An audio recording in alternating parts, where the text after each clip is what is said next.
Hello, everyone. Welcome to Pod TV's Medicine and Science. I am Kimberly Calhoun, your moderator for today. And I want to explain a little bit about why I love this TV show so much. First off, it is hosted by Dr. Michael Patmas, and that is a medical doctor. And he is actually spending his time researching all of the things that we need to be aware of and debunking a lot of things that we need to be careful of. He's a real medical doctor. He has real concerns about the real things and issues that are going on today, and he is bringing them here to you so that you can make better choices for yourself. And our topic today is that anti-vaccination movement and how it is more racist implemented and causes our healthcare disparities. And so, everyone, I want to welcome, I hope I got that right. I'm not the medical person around here, and everyone needs to know that Nick researched medicine long before he even went to law school. He read his mom's book. So, everyone, help me welcome the real doctor, Dr. Michael Patmas. Good morning. How are you doing this morning? I'm doing great, Kimberly. Thank you so much for the invitation and that very kind introduction. Well, I'm just thankful that someone like you is doing something about this and bringing us the information we need to make better choices. So let's talk a little bit about this anti-vaccination movement.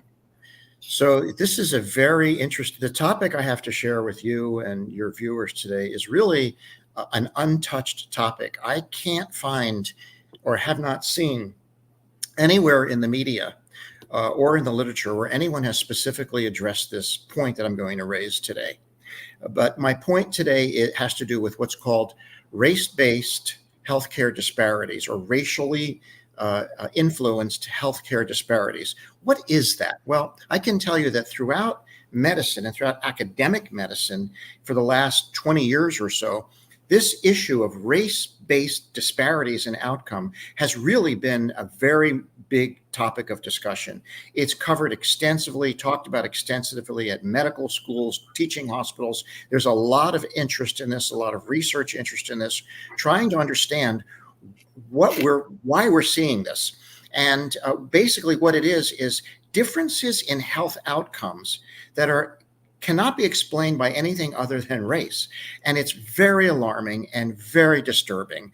And it's really something that eats at the core of almost everyone in healthcare, because this is not what we want to see. So somewhere embedded within our system of healthcare, there are ways in which racism filters in somehow and affects how things come out. Well, one simple example is the composition of studies. Who is enrolled in studies? Well, do you have racial, equity in the studies, or are there studies just being done on certain groups? That kind of thing can lead to race-based healthcare disparities. And it's really troubling because we don't want anybody based on their race, gender, ethnicity, or any other factor to suffer an untoward outcome more than someone else. That's just anathema to physicians. So that's what I'm going to talk about today, because I believe that the anti-vax movement is contributing to racially based healthcare disparities as regards vaccination. And this is an emerging problem that no one else has touched on. So do you have any questions so far, or should I launch into it? Well, let me launch into it then. So, Sorry about that. Sometimes the buttons don't work. Yeah, please. Okay. How about it? Run with this. Okay, so I think I've told you now what race-based healthcare disparities are, and we're trying to understand it. So what is the connection to the anti-vax movement? Well, the anti-vax movement, and the largest organization is the Children's Health Defense, which is run by Robert F. Kennedy Jr., is a global organization. And there are others, we've talked about others, Physicians for Informed Consent and other organizations, constitute this larger thing called the anti-vax movement. And it's not just operating in the United States or in Europe. They're really having a global impact. They're all over the world. And what is the goal of the anti-vax movement?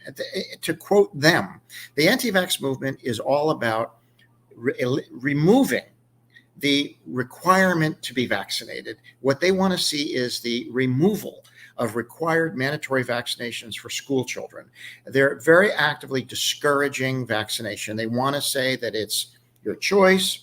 Get it if you want to. There's risks either way, so just get it if you want to. And they're all about removing the effort that has been exerted around the world for the last 3/4 of a century to get everybody vaccinated. And it's such a threat to public health that the World Health Organization recently named the anti-vax movement as among the top 10 threats to global public health. Let me say that again.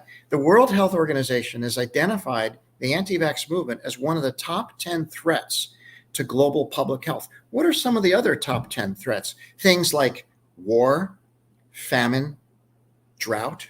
That's the level of concern that the experts have about the anti-vax movement. It's one of the top 10 threats to global public health. According to the World Health Organization, about 1.5 million people die every year now around the world due to under-immunization. And this mostly falls on third world countries. And it's because of efforts of the anti-vax movement to discourage immunization. They also operate heavily in the United States, and they're getting a lot of traction in the United States now. About half the country now has distrust of vaccination and even pet vaccinations. About half the country doesn't believe that their dog should be vaccinated against rabies. So this is a very significant public health threat. Well, how does this involve race-based healthcare disparities? Well, let me dig into the details a little bit more. According to the World Health Organization, childhood immunization globally has reduced infant mortality by about 40%. That's a very significant drop in infant mortality. I mean, babies die, and immunization by itself reduced infant mortality by 40% around the world.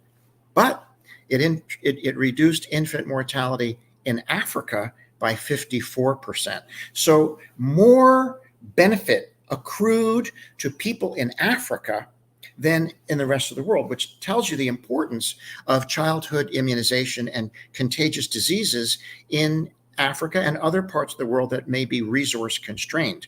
So let me say that again. Childhood mortality dropped by 40% because of vaccination. In Africa, it dropped by 54%. So it follows that if you unravel the effort to vaccinate children around the world, especially in Africa, you will see a rise in childhood mortality that will fall disproportionately on people from Africa. So what you're seeing right there is a race-based healthcare disparity, an initiative that is operating in parts of the world that will have disparate results on certain races and ethnicities. That's how the anti-vax movement operating globally can exacerbate race-based healthcare disparities and make things worse for people of color in other parts of the world. Now, how do they do this? How is it that these anti-vax movements are having such influence in other countries? They have targeted, specific messaging. They have language, rhetoric, messaging, information that they provide that's targeted to a specific racial or ethnic group. And what they will say to folks in Africa is they'll liken vaccination to an effort of imperialism or colonialism, hearkening to the days when people were taken as slaves. And they use that as a way to get into the mindset of these people and scare them into not getting vaccinated. That's how they do it. Now, what about in the United States? How is the anti-vax movement using targeted, racially focused language to reduce and dampen down the vaccination rate in certain ethnic groups and racial groups? Well, I'll give you a perfect example. The anti-vaccine movement, especially Children's Health Defense and others, have talked a lot about Tuskegee when talking to African Americans about vaccination. Now, for those who may not know about Tuskegee, it was one of the worst chapters in the history of humanity. Tuskegee refers to a federally funded experiment that was done early in the 20th century. It was finally, they put the last nail in the coffin in it around, I think, early 1950s. But in Tuskegee, it was hideous, horrible, heinous thing to do. But they actually took African Americans with syphilis and let them be the placebo control group to see what would happen. I guess, back then people didn't know what would happen with syphilis. So they wanted to have sort of a placebo. So they allowed Black people to suffer from syphilis untreated. And they did this for decades. It was a stain on our country and a stain on science to even allow this study to go forward. Fortunately, 70 years ago or more, this study was shut down, it's discredited, it will never allow anything like that to happen again. And it has, if you talk to African Americans, they all know about Tuskegee, and it brings fear, understandably, when it's brought up. Well, that's exactly what Children's Health Defense and the anti-vax movement is exploiting. They have targeted, and I've seen it, you can find this on the internet, they have targeted communication. They don't use it with other groups. They only bring this up when they're talking to African Americans, where they liken vaccines for COVID to the experiment of Tuskegee. And they'll say, well, it's just like Tuskegee, you know what they're going to do to you. And that terrifies people. And as a result, vaccination rates among African Americans are lower. And as we know, African Americans suffer disproportionately from the harms of COVID, especially early on. The mortality rate, complication rate was much higher among African Americans. And I think the anti-vaccine movement had a lot to do with this. So in summary then, what's happening is we're seeing the anti-vaccine movement using targeted, specific, incendiary, provocative language directed at specific racial and ethnic groups, designed to elicit fear and reduce their interest in vaccination. This, I think, contributes to the race-based healthcare disparities. If we don't stop the anti-vax movement from doing this, what we're going to see, and we're already seeing this, is a decline in vaccination rates. It's falling dramatically in the United States and other places. We're already seeing the return of these childhood infectious diseases like measles and polio and others. Just 6 children just died from pertussis last week in England. It's unheard of. So what we're seeing is, because of the anti-vax movement, a depression of vaccination rates, an increase in the return of these childhood diseases. And with that will come a resurgence of infant mortality, and it will fall hardest on resource-constrained nations and people in Africa and other places like that. So I am quite sure that the anti-vax movement is and will increase race-based healthcare disparities around childhood infectious diseases. It must be stopped. This is an awful thing. Imagine, and let's say you went to a community of Jewish people and you said to them, this vaccine is exactly what Hitler would have done. He would have given you imagine using that to terrify people. It's not just that African Americans can be terrorized by this. Jews, many other Native Americans, many groups, you can appeal to their fear by linking vaccine to some previous trauma that their group experienced. It's a hideous and very despicable way to try to reduce immunization, and that's exactly what they're doing. And it is already bringing back childhood infectious diseases. It is already increasing mortality, and that will continue to do so, especially in places of the world that are resource constrained. I think this is a form of embedded structural racism. They may not even understand how they're doing it, but I think it's a form of embedded structural racism in healthcare. That's my point for today.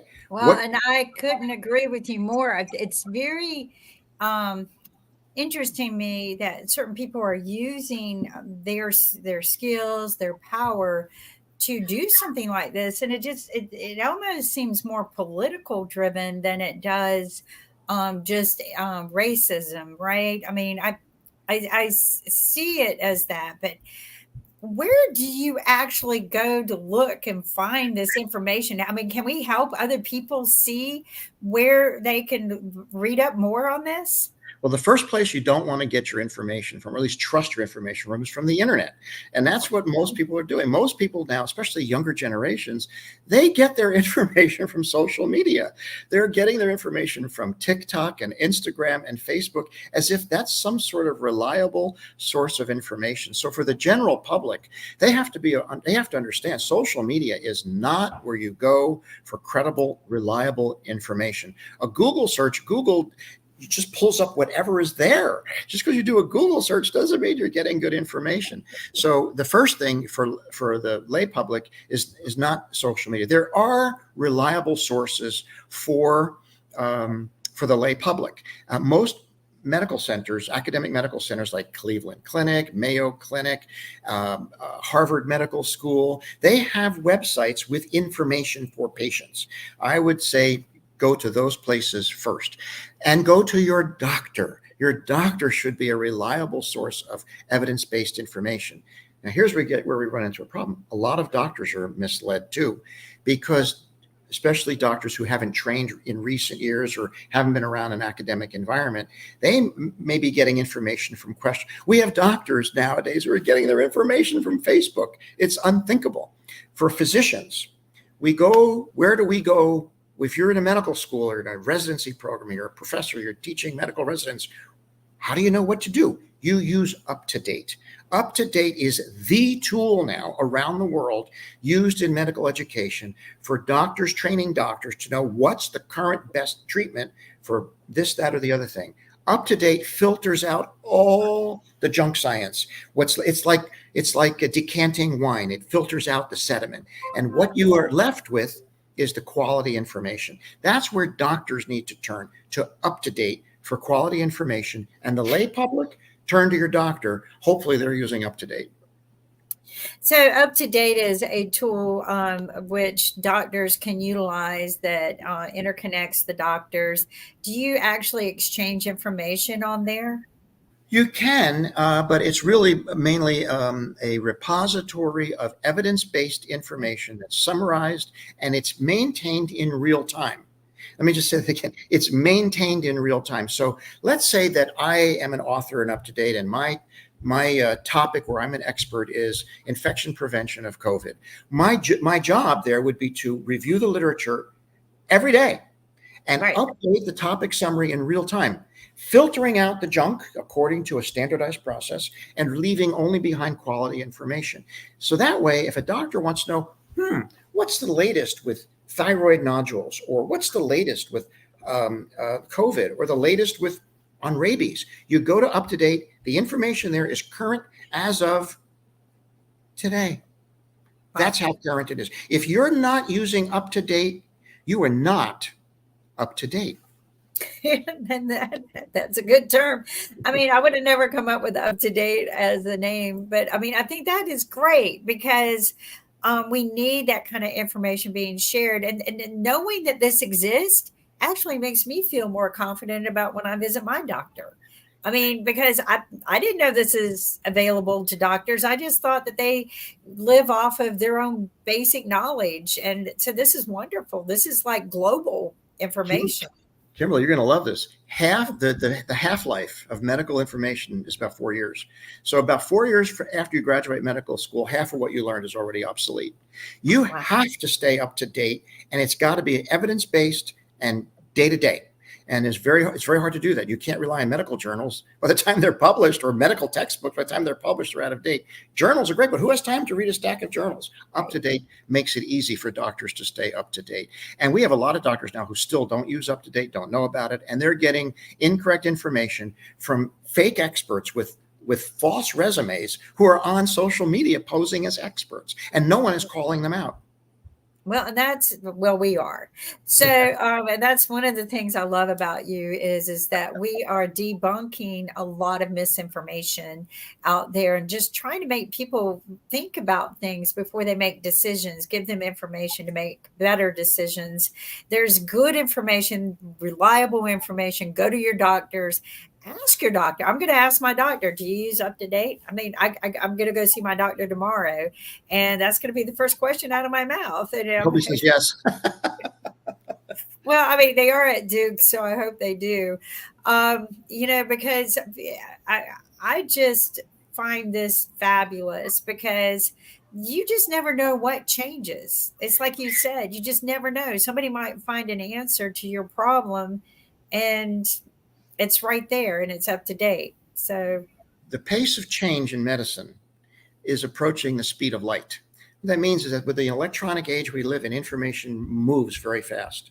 So let's say it approaches the speed of light. That's how fast things change. And for physicians, if you're not using a tool like UpToDate, within months, you're actually really falling behind. It's imperative, and it's also a reason why people say, well, the CDC changed its recommendations every time you turn around. Yes, because information changes that quickly. right. Changes in recommendations and guidelines are what we live with in medicine. We have to check the guidelines regularly because guidelines change continuously. This is constant, rapid evolution. But what we do know, without question, vaccines are the single greatest intervention in public health in human history. More lives have been saved, more misery averted by vaccination than anything else we've ever done in the public health sector. No, only one disease has ever been completely eradicated from the face of the earth, and that's smallpox. And that was achieved by the World Health Organization because they vaccinated essentially everyone on the planet. If we could do that, if we could get that back to that kind of enthusiasm, we could eliminate many other diseases like measles, polio, and others could be eradicated from the face of the earth if we could only get people vaccinated. The anti-vaccine movement is doing everything they can, and they're very successful because they have political power right now. Politicians are running on anti-vax thinking as a way to get elected, and it's hurting people all around the world and in the United States. Well, and I think it's a pathetic shame that they're utilizing fear in their practices when that shouldn't be done. I mean, anyone who is making you fear something, you should question it first, right? I mean, We should it's fear of just viruses. right. I mean, come on. How many millions of people did this last virus kill? And, if we had the proper medical institutions involved, we probably would have eliminated it faster. But thank God the medical institutions, the minute this happened, people started working on vaccines, right? Because that's Yes. how we stopped majority of the pandemics in our life. So, you raised an interesting question, and I think it's important to point out the best estimates we have of global mortality from COVID are somewhere, the minimum estimate was around 7 to 8 million people died. The high end was probably closer to 20 million. So, we don't, parts of the world, they don't really, how do you know who died of what? But so the estimates are somewhere around between 7 to 20 million people died of COVID. In the United States, 1.2 million people, at least 1.2 million people died of COVID. About 300,000 to 400,000 of them, this is according to well done research, probably died unnecessarily because they refused to be vaccinated. So the anti-vax movement, these fake experts with false resumes get on TV and say, oh, the vaccine, could kill you. It could do this. It could make you sterile. All these things that they said, which are, exaggerations and truths, scared 300 to 400,000 people into not getting vaccinated, and they died. I I have mean, had patients who died of COVID who refused to be vaccinated and refused to believe that they had COVID as they lay dying. well, and take a look at what's in a vaccine as well. I mean, that information can be available. I talk with my doctors about it because I have so many allergies and other medical conditions that could cross over. So, I mean, there was a time there when, don't take the flu vaccine this year, Kim, because there's something in it that might. But I talk with my doctors. We each have something individual that could be different, an allergy or something. But aside from that, I think majority of the time, the vaccines, if you take a look at what's in them, they are things that will protect us. They are not intended to harm us. And I mean, without them, majority of our world will be killed. Now, there's something that we haven't talked about. When you're sitting here and we're talking about the magnitude of the death rate due to what happened, we didn't add in those who couldn't get help because the system was so clogged with those who were sick that didn't have the vaccine and had to utilize emergency facilities, and people with emergency issues couldn't get the help they needed. So there were many deaths related to COVID that weren't COVID. labeled. I know of hospitals, many hospitals, emergency rooms where they went on divert. The hospital was full, ICU was full, the ER was full and overflowing. The hospital goes to what they call divert. They stop taking it. They redirect ambulances to another hospital. I know of many situations where hospitals went on divert because of COVID, and motor vehicle accidents. People who are traumatized and bleeding to death in a in an ambulance can't go to that hospital because they're on divert and they have to be redirected to another hospital. That leads to wasted time. Minutes count when it's trauma, stroke, myocardial infarction. Minutes count. A hospital on divert is a crisis for that community. So many hospitals went on divert because they were overloaded with COVID patients. And I was witness to that when my husband suffered a heart attack, and all of the EMTs that were there, because, you know, a lot of people show up when you call for a heart attack. And I was shocked at how every one of them opened up their phones, calling every hospital in the vicinity to see which one could take him. Now, I commend them. They did not take, you know, stop at no, or one person didn't make all the calls. They all were looking, but there were hospitals on divert.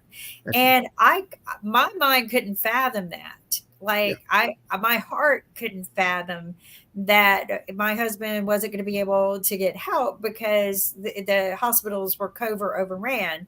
So if we get the vaccinations, we prevent a lot more than just the initial COVID death or pandemic death. We divert the other issues that are caused by it. So I practiced for a time in Idaho and know that medical market very, very well. There was a point in Boise, Idaho, where there were no critical care beds available anywhere in the entire city of Boise. If you had a critical illness in Boise and no critical care beds available, where do you have to go? Anyone who's ever been that part of the country, where's the next big city from Boise? I can't fathom. I mean, at least we Call had me. five It's to about an call. 8-hour drive. Yeah. So yes, so when you tie up every critical care bed in a city, you've just put a lot of critically ill patients.